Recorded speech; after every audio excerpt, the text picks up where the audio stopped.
It's Monday. It's morning. And it's Macabre. Welcome to Monday Morning Macabre, the show where we talk about spooky stuff on a Monday in a week. Boy, baby, I'm here with Scones. So it's for all the boy babies out there. This is all, hey, you got a boy baby? Bring them out. Bring them out.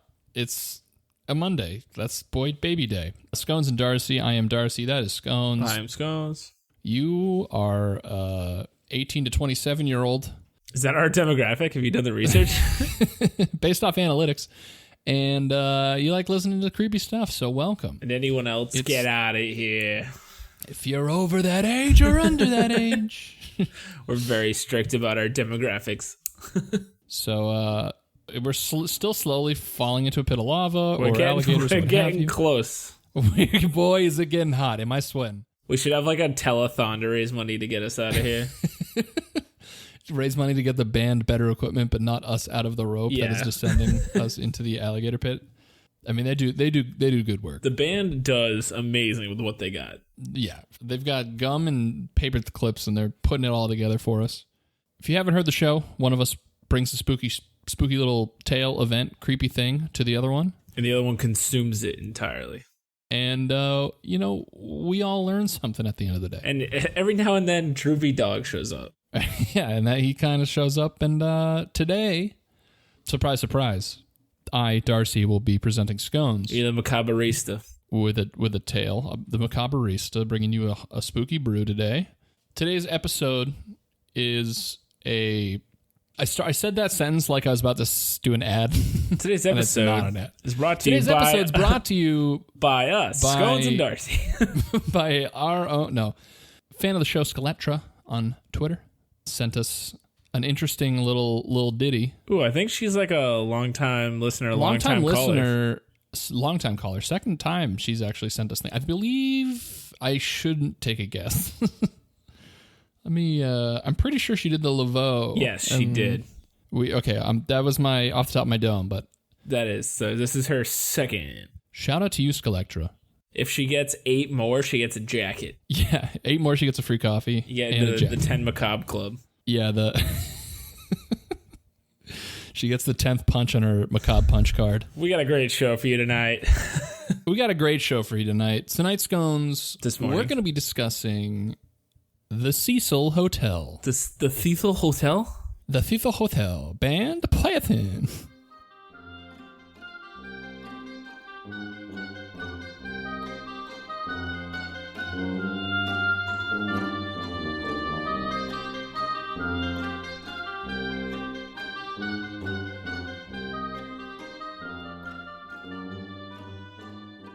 So what is this? So we've had hotels before. We've had hotels, we've had hotel builders, but we haven't had the Cecil Hotel. Every haunted or scary, horrifying hotel is like a snowflake.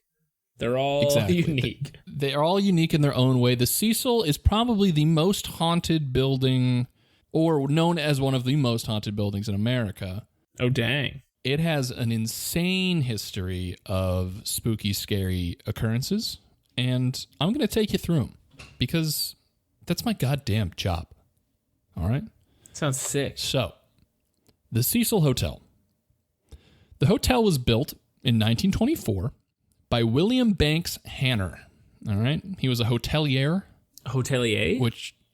Is it hotelier or hotelier? I don't know. I guess it's hotelier if we want to be fancy. Hotelier is I think what it's I've heard in that shows. Sounds right. I mean, either way, it's what I've heard in my stories. When I'm watching my stories, they say hotelier. They say hotelier, which is just a kind of, what's the word I'm looking for? Pompous? Not pompous, but... sorry. It's kind of a... you know what? Whatever. Fuck it. Who cares? Fuck it. Cut it out. Band, play us in again. Play us in again. We're starting over. I forgot the word.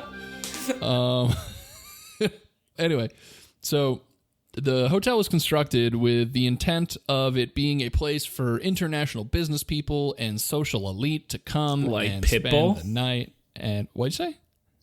Like if this was around today, Pitbull would go there because he's Mr. Worldwide. Oh, yeah. Yes, exactly, like Pitbull. All right, now it was made I for understand. Pitbull. Yeah, now I put it into terms you might get. So it was made for Pitbull to come. It's a real swanky joint. It had 700 rooms, a marble lobby, stained glass windows, and the construction finished in 1927, which was when it initially opened. So we had this real beauty, a real beaut, as my father would say. However, not all good things. I don't have a saying for the second part of this. Not all good things stay good things, Scones. Oh, what, dude? Unfortunately, just 2 years after its construction, the Great Depression hit and destroyed the U.S. economy. I've heard of that. So the area around Cecil Hotel, which is in Los Angeles, L.A., it's the city of angels, California, L.A., La La Land, the city of dreams, La La Land, baby. It completely destroys the economy of the Great Depression, and the area around the Cecil Hotel becomes a haven for homelessness and poverty, and it is now Skid Row. I don't know if you're aware of Skid Row. I've definitely heard Skid Row before, but I don't know the actual anything about it. Yeah, it's just like a strip of just like insane amounts of like homeless people and poverty and crime, etc. The hotel quickly gained notoriety amongst like thieves and junkies. Thieves? And became a place... What'd you say? Did you say thieves? Yeah, criminals. Burglars? Thieves. Burglars. Cat burglars. Specifically cat burglars. Every species of thief. Yep. And like junkies and runaways and just the generic dredge of society started congregating there. And it was that like initial influx of junkies, thieves, runaways, etc. kind of became this breeding ground of violence and suicide and murder to happen in the area, specifically at the Cecil Hotel. Ooh. So we fast forward from 1927 to the 30s. Over the course of 1930s, there are 6 suicides that take place in the Cecil Hotel. 6 suicides at the Cecil Hotel? Yeah, 6 suicides at the Cecil. So on November 19th, 1931, W.K. Norton, 46, was found dead in his room after ingesting That's the poison most capsules. 1930s name ever. Yeah, W.K. Norton here. I'm going to ingest these poison capsules. It's just saying. The Nazis have taken over Berlin and W.K. Norton. And these Tic Tacs taste funny. A week prior, Norton had checked into the Cecil under the name James Willis from Chicago. Norton's death appears to be the earliest known suicide at the hotel. We go a little bit into a year later, in September of 1932. You need like transition music, like in a show, like do do do do do. Yeah, I'm just running through the suicides of the decade. All right. If this was a TV show, it'd be a fucking montage of Susus in the Cecil Hotel. Susus in the Cecil Susus. September Susu in the Cecil was Benjamin Dodick, 25. He died from a self-inflicted gunshot wound to the head. He did not leave a note. July 1934, former Army Medical Corps Sergeant Louis D. Borden, 53, was found dead in his room at the Cecil. He had slashed his own throat with a razor. Oh my God, what a fucking way to do it. Dude, you gotta understand, this is like, imagine if you open a hotel and just like 4 years later, people are just like, everyone's dying. 5 years later, another person's died. 6 years later, like it's just death. Every person's coming into your office like another one. Yeah. Another person who's staying here is dead. Another one. I bet there's like motels in parts of the country that are kind of like that. There's probably like the suicide hotel. Like it probably exists, or motel.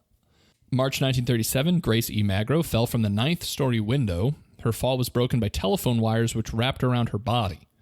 She later died at a now demolished Georgia Street Receiving Hospital, and police were unable to determine whether Magro's death was the result of an accident. She survived a 9, even if you hit the wires, 9 stories. Oh, she must have been. Yeah. Also, it's not like she hit just like wires, like safe, but she hit telephone wires, like like electrical live wire. It's not good. It's not a good scene. And then 2 more for the 30s. 1938, Marine Corps fireman Roy Thompson jumped from the Cecil's top floor and was found on the skylight of a neighboring building. Could you imagine just like walking in that building, looking up at the skylight, and just this dude, just like body is just right there? Yeah, no thanks. That is a no good, very bad day. He had been staying at the Cecil for several weeks. And then another poisoning in 1939. Erwin C. Neblett, 39, was found dead in his room after ingesting poison. So, what kind of poison does it say? No, it just says ingesting poison. So we start out with a baseline of macabre, terrible events happening here. Yeah, I mean, That's super shitty, but also like the 30s. I imagine like in the 30s and stuff, like a lot of people were offing themselves. It's the Great Depression, and there also is like no mental health like awareness or help or anything. They're just like, he's got the melancholy as he's like jumping off the building.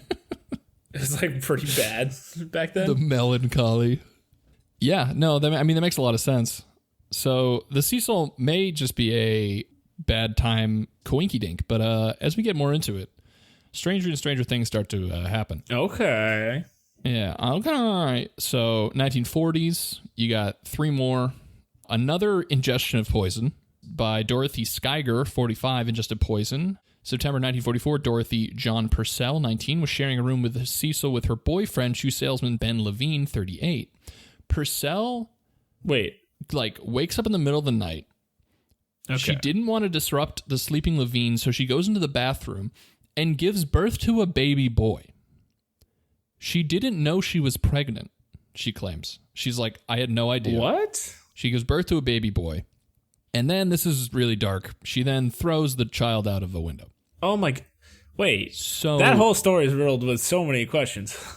Yeah. So she was with her boyfriend. Yes. And then she wakes up in the middle of the night and goes, something's going on. She goes in the bathroom, gives birth. Gives birth without the boyfriend knowing, like, it's like waking it's a up quiet or knowing. place. Essentially. And then, sadly, she throws the child from the window. So that lady is... She is charged with murder. Yes. However, 3 psychiatrists, which at the time they called them alienists, which I think is really cool. That is really cool, and also they probably sucked. Yep. They testified that Purcell, excuse me. They testified that Purcell was mentally confused at the time of the incident, and in January of 1945, she was found not guilty by reason of insanity. How do you, like, be with someone when they just, like, offed a kid and... I don't know. They're just like, I just had a bad day. I have no idea. It's really dark, and also, how do you not know you're pregnant? Was she huge? That's what I'm saying. I'm like, dude, I like am very good friends with a pregnant woman or ex-pregnant woman, and by that I mean my wife, and she would not be able to get the like stress that puts on your body. Like, how do you not know? Right. So, really sad and dark. But that's the Cecil Hotel, and that's why you're listening, guys. So, wasn't there a show that was like all about, like a reality show all about people who were pregnant and they didn't know? That sounds correct. It was like one of those like 16 and pregnant, but like shows. I didn't know I was pregnant. Yeah. Definitely. They definitely exist, and it sounds familiar. I just don't know the name of it. So we go to the 1950s. There was only a single death. Hey, man jumped from the 7th floor window. And he landed on top of the Cecil's marquee, which is like super fucking dark. Wait, where did he land? He landed on top of the Cecil's marquee in front of the building. Oh, Jesus Christ. Like, could you imagine the terrible press? The guy checking in, like getting out of the car. Exactly. Like, he's like, this looks like a nice hotel. Then, wham, and he's like, yep, no, I'm going to go to the next one. Getting back in the car. The Holiday Inn looks more and more inviting. I Didn't Know I Was Pregnant was an American documentary television series that aired on Discovery, Fit and Health, and TLC. TLC, I knew it had to be a TLC show. Yeah, it has to be TLC. Dude, TLC, their shows they kind of get more and more, they jump the shark more and more with each show. Yeah, it's like they make money off jumping sharks. Yes. They produce some great memes, though. Yeah, they do. But their shows are just like insane. It's like living as a pentaplegic. And I'm like, it's just like, wow, you guys really don't want to pay writers. Yeah, it's like, also, that means you don't have a head. I don't know what the 5th limb would be. If you know what I mean. So, if you know what I mean, baby. I'm going to just mention one from the 1960s and then get into the 60s. Real spookiness. Let's set the scene. What were the 60s about, Doris? I've seen Mad Men, and that's like some folks about made to raise the flag. Oh, that red, white, and blue. Yeah, chopper. Okay, so October 12th, 1962, Pauline Otten, 27, jumped from the window of her 9th floor room after an argument with her estranged husband, Dewey. Dewey had left the room prior to Otten's suicide. Otten landed on a pedestrian, George Giannini, 65, killing them both instantly. How fucking unlucky do you have to be? Big unluck. Like, you can do everything right, And that can still happen. And then just a woman could just jump out of a window and land on you, crush you, and you both die. And like what is that? Like, what is that eulogy even like? I have no idea. I don't know. Especially for her. Idea. So there were no witnesses to it, and the police initially thought that Auden and Giannini committed suicide together. However, they soon determined that Giannini had his hands in his pocket at the time of his death, and he was still wearing shoes. Had he jumped, his shoes would have likely fallen off during the fall or upon impact, and his hands would not have been in his pockets. So they're like, shit. How the fuck do you know? How do you know he wasn't just crazy town that tied his shoes tight? And then just jumped with his style. I'm going to keep my hands in my pocket and look cool as fuck. Yeah, he's just like, oh, I wonder if I brought my pocket watch. And then bam. Then bing, bang, boom. So we've gone through suicides and deaths and things. So it's kind of creepy, kind of dark. But here's where we get into some nutty coinky dinks going on at this hotel. We're getting nutty coinks? In addition to death and suicide, the Cecil was also home to multiple well-known serial killers. Ooh. Yeah. H.H. Holmes? No, well, H.H. Holmes' ghost built the hotel. In the 1980s, Richard Ramirez, a.k.a. the Night Stalker, who killed 13 people, lived on the top floor of the Cecil during most of his killing spree. Dude, how come some serial killers get, like, fucking nicknames and other ones are just like, this is John Wayne Gacy and this is the Night Stalker? You got to ask the press, bro. Press, figure it out. Dearest press. No serial killer deserves a cool nickname. Stop giving it to them. I think it's insane that he lived at the top of this like scary tower and he was like a kid, like just serial looking killer. Out at the world like, yeah, he literally lived on the top floor of the Cecil Hotel. Just touching his hands like ever. Mr. Burns, like he. And so this is what's insane is that it's said that after killing someone, okay, I should set the scene here. So after decades of like crime infested, poverty stricken area, right? Like right. The police are quoted as saying, if we're called, we'll go in, but we're not patrolling. It was total unmitigated chaos. Like, they would not go to this area. That's always good. Yeah, they were like, fuck that. They could, like, we're just going to let that be an insane cesspool of violence and murder. That's crazy. Like, how do you not get the National Guard involved or something? I don't know. But now that we know that, so Richard Ramirez, it's said that after he killed somebody, he would throw his bloody clothes into the dumpsters outside the hotel and would walk up to his room either barely clothed or fully naked. Just no problem at all. Like, could just walk through the hotel. It's like a serial killer's dream. Yeah, basically. And nobody would bat an eye because it was, like the cop said, unmitigated chaos. So it's just an insane place at the time that allowed it's just hell on earth the most at this heinous point. Crime to happen. Yeah.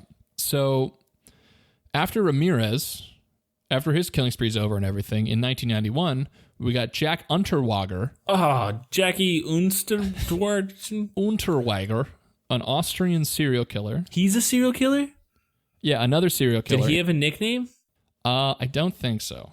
With a name like that, I would think the press would be like, we need something catchier. Yeah, especially with his MO, which was strangling prostitutes with their bras. You'd think they would have some kind of... There had to have been. Like, there has to be some J. Jonah Jameson type in the back being like, we need a catchy name. Like, slamming his hand on the desk. We have serial killers, and now this place is, like, known as a haunted location. And people are like, people kill themselves... and murders happen here because it's so fucking haunted. Yeah, it's not just like grandpas that are like assholes and get to come back as ghosts for no reason. Right. It's you got like murderers, people who commit suicide, etc. So, 1947, a guest at the hotel was murdered shortly after her stay. A guest at the hotel was murdered. Murdered, I tell you. Shortly after her stay at the hotel, and her name was Elizabeth Short. Do you know who that is, Scones? I don't. I'm sorry. It's the Black Dahlia. Ooh. See, like she got a nickname. Yeah, she did. But so the Black Dahlia stays at the hotel just before she is gruesomely murdered. If you don't know who the Black Dahlia is, listeners, it's a famous murder case of a woman who was cut in half and then had her face, like they carved a smile into her face. It's real dark, but Look it up if you want to have a fun afternoon. It's real scary. That's the first one that I was like, oh, that's a macabre connection. And the second one, a more modern famous death at the hotel that has gotten wide coverage due to a video that emerged. Jeffrey Epstein. Not quite. Oh. Elisa Lam. Oh, you brought it all back. Yup. So, Scones, you're aware of Elisa Lam. I am. That's actually been a topic that has been requested. Yes. We just felt like, until now, that Elisa Lam herself, it was not enough we found once we did it in our format to fill an episode. But however, then Darcy came and found out that it was at the little fucking CC haunted Hilton. Yep. And so now we can dive into the death of Elisa Lam. Let's dive in. So let's dive on in. Shout out to Skelectra. Yeah. Also, I think Sean requested this and not Darius. Fuck you, Darius. Not Darius. Fuck Darius. God, get the fuck out of here, Darius.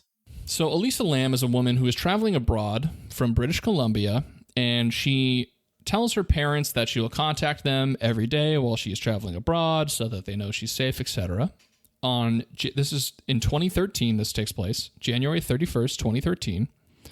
She's scheduled to check out of the Cecil Hotel and leave for Santa Cruz. However, her parents did not hear from her and call the LAPD. Shortly afterwards, the LAPD is like, we can't locate her, so her parents fly to LA to help with the search.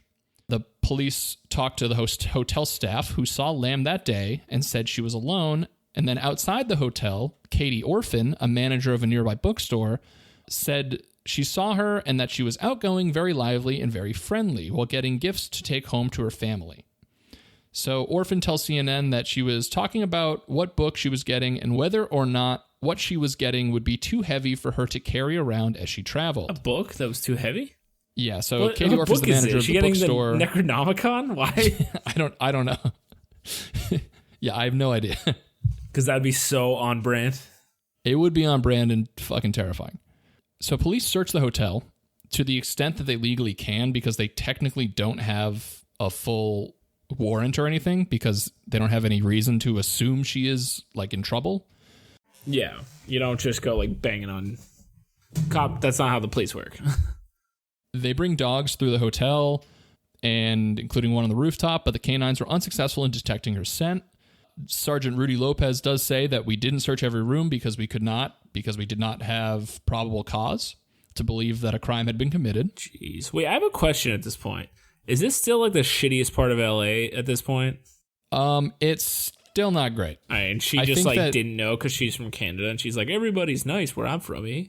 I'm not sure, but I know the Cecil did rebrand during the 2000s. Just a hotel where bodies rain like fucking water from the sky. Yeah.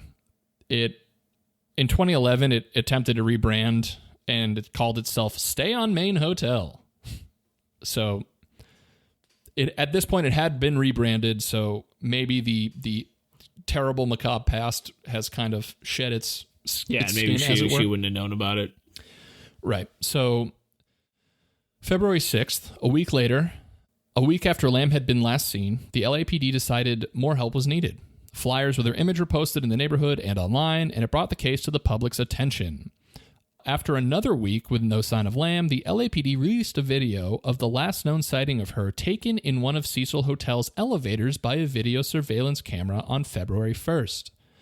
The video drew worldwide interest in the case due to Lam's strange behavior and has been extensively analyzed and discussed. Now, Scones, have you seen the video? Yes. It's super creepy. Yes. Okay, so you can find this on YouTube. Yeah. You can find it anywhere. If you just search Elisa Lam, it'll show up.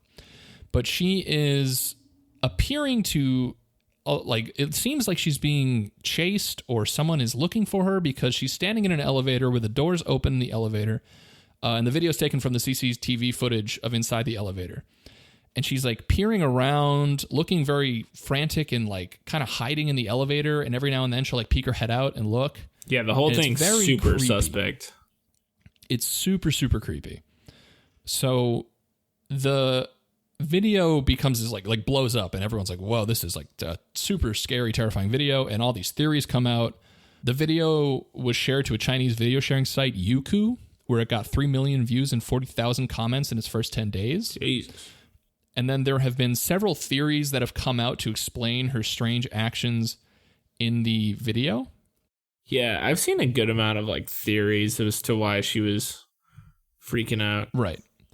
So one was that Lam was trying to get to the elevator car to move in order to escape from someone pursuing her.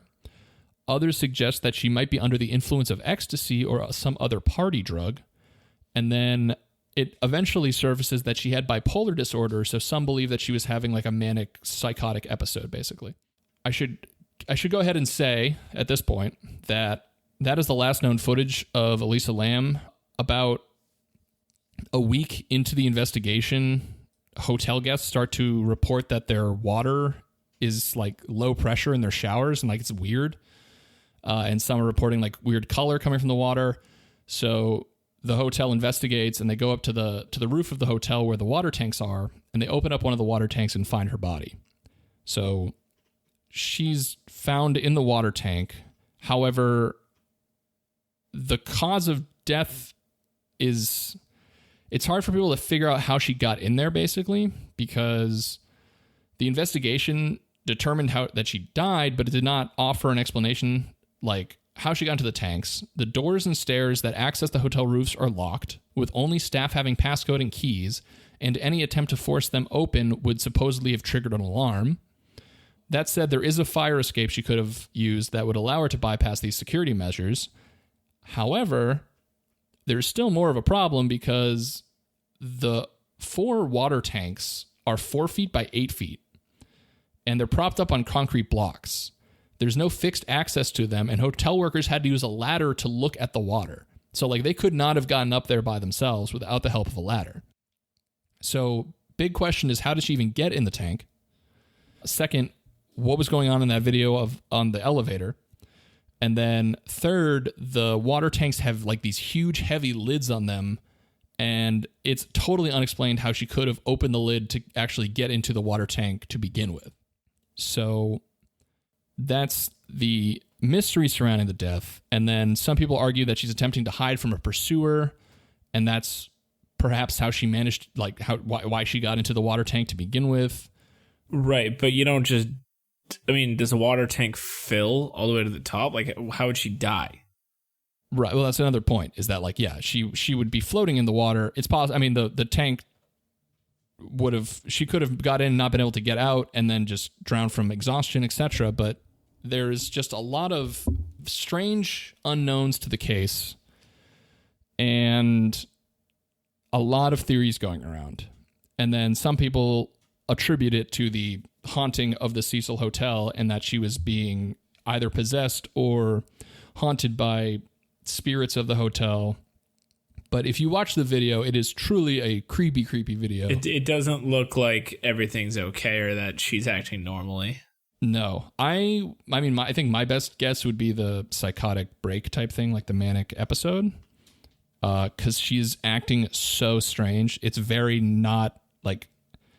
She does not appear to be in her right mind. I think someone got her, because I have no better explanation, really. I don't think bipolar disorder makes you like that's do something like that to that extent. Right. It would be an extreme. Someone got her, or someone was doing something. I think there's foul play at hand. Possible, and actually, another interesting piece of evidence is that the video has about a minute of time cut out of it. Yeah, so, like, fuck the security system and whoever is involved in this. Well, so the police had removed a section of it, and I mean, a lot of people assume it's because they were protecting the identity of somebody who might have been in the video at some point, who was, like, walking by or had nothing to do with the incident. Wait, but how much time is taken out? Like a minute? Oh. I don't know. It's very... It's a very creepy video, and it's a very tragic incident that happens at the hotel, but that's the Cecil Hotel for you. I mean, that's what's going on. One hotel has all this shit. Yeah, has just a insane history of murder, death, serial killers, suicide, crime, City of Angels. So look into the case. Look into Black Dahlia. Look up Elisa Lam. It's a wild time. You'll be creeped out for a good number of days after the fact. Look into the Cecil Hotel, and thanks to Skeletra for putting us onto it, because it is super creepy.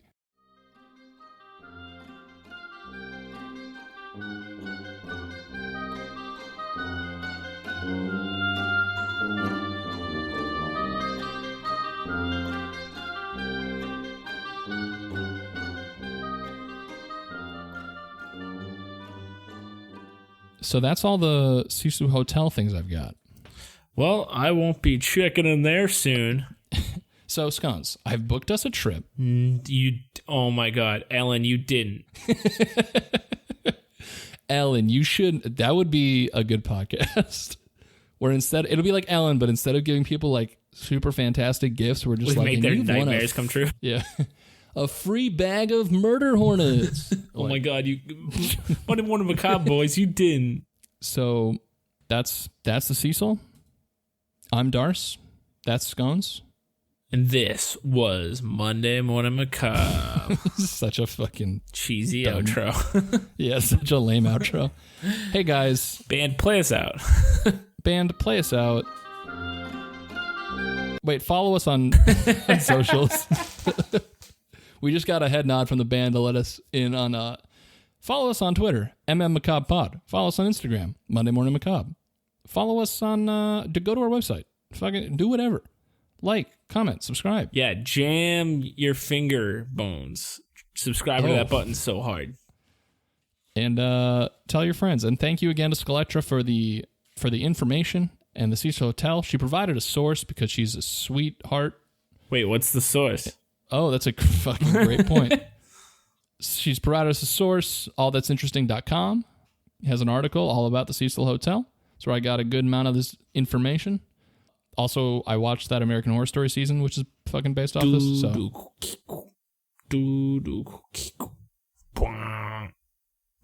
Evan Peters. This is American Horror Story. What's the lady's name, the actress that's in the every season? Oh, Sarah Paulson. And then the older actress. Older woman. Dylan McDermott was only in the first season. Let's just keep going. Who else is in this? Kathy Lee Bates was in one season. Oh no, she was in two seasons. Jessica Lange. That is the actress. Okay. Woo, that was gonna kill Emma Roberts plays a witch. Kathy Bates plays a witch. Stevie Nicks plays a witch. Plays a witch. Dude, have you seen that episode of Stevie Nicks? Yeah. Yeah, Stevie Nicks is cool. She plays a witch. All right. Have a good Monday. Have a good Monday. Bye. Bye.